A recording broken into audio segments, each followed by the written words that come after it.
McCormick will now do the spoken word performance. Thank you, Fritz. Hello, everybody. How's everyone doing this evening? Fahrenheit is wonderful. I'm forgetting names. I reached out, but thank you, Diane, Jeff.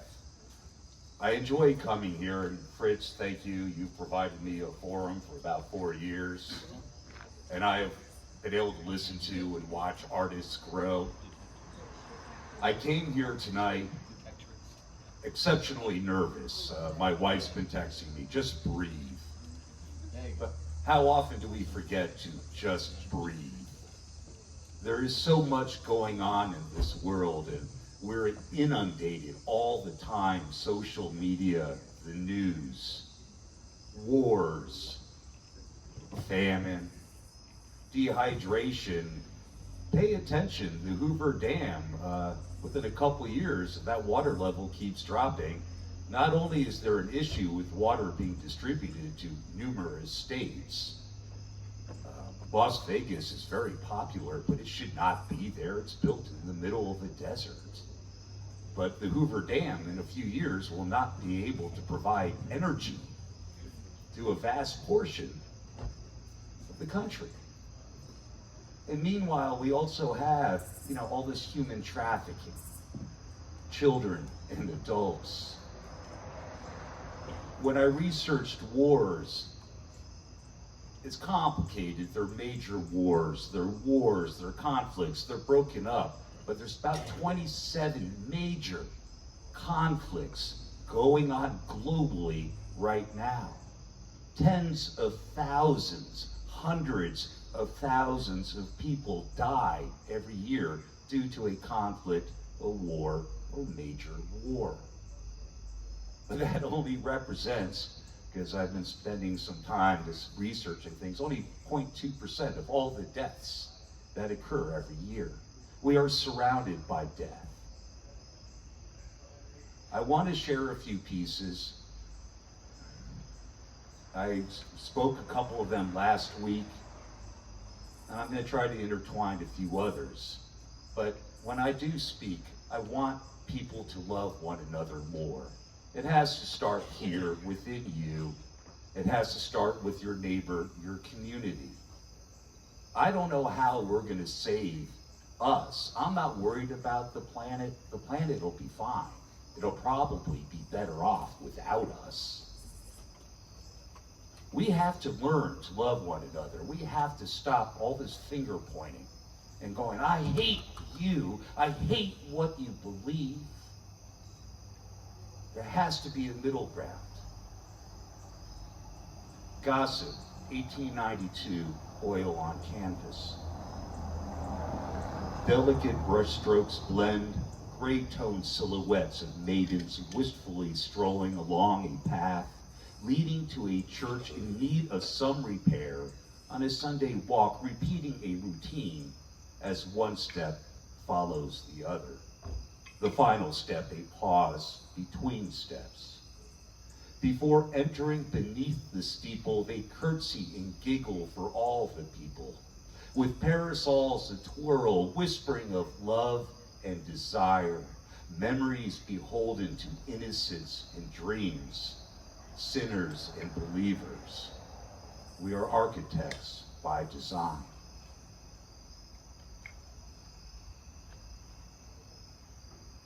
There has been a common theme this evening. We've joked about it, we sang about it, death. I wrote this piece in 1989. I was just merely watching the 11 o'clock news, and back in 1989, it was like CBS, ABC, NBC, PBS, and another channel. Rabbit ears. And I had it in my mind that for a period of weeks, I would just document the 11 o'clock news. Because I believed then, in 1989, nothing has changed, nor did I believe anything would change. And here I am, was it August 31st of 2022, and nothing has changed. The 11 o'clock news, December 7th, 1989, out of New York Crazed gunmen In Montreal, thousands mourn. 14 women are dead. 12 are injured. The man kills himself. Apparently, he disliked feminists. 2 cops are convicted of murder. More Florida racial problems. An inmate is killed by prison officials during a prison riot. Apparently, a real bullet was used instead of a dummy bullet. Dr. Wood kills self after a humiliating scandal. Neighbors say he just couldn't take it anymore. Commercial. Memo to Mayor David Dinkins. Poverty, infant mortality, crack and the homeless, social programs, grim prospects, possible AIDS vaccine. Aunt B is dead at 86. Another commercial. Sports highlights. Duran versus Leonard. Something about silk robes. Commercial. Weather. Fight update. Rockefeller Center. Merry Christmas and a happy fucking New Year.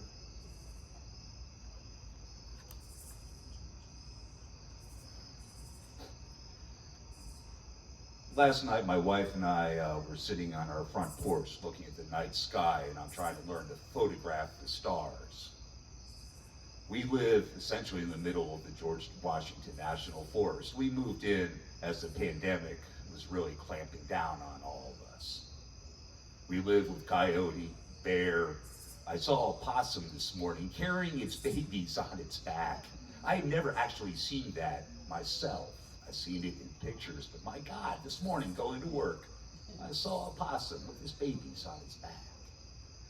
I've listened, she and I have listened to the coyote howl. Howl's not even the right word. Has anyone here heard coyotes? It's amazing at how quickly they can move through the forest, and then they're just gone. We are so small.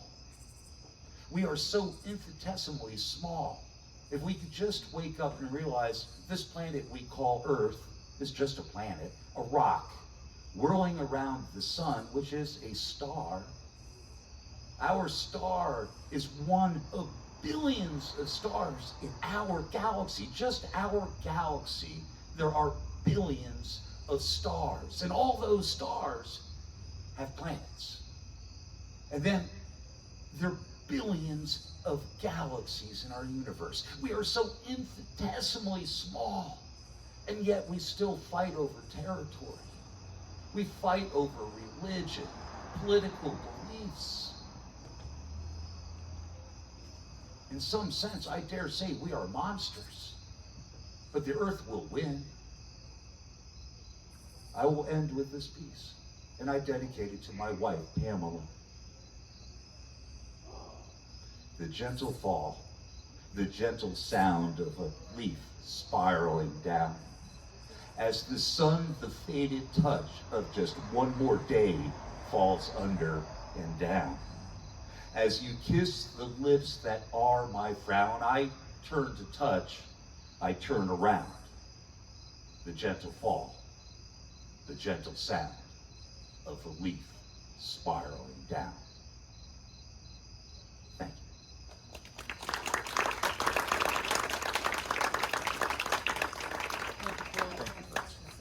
Always inspired by little bad words. That's all right. We've all heard that word before. We know that word.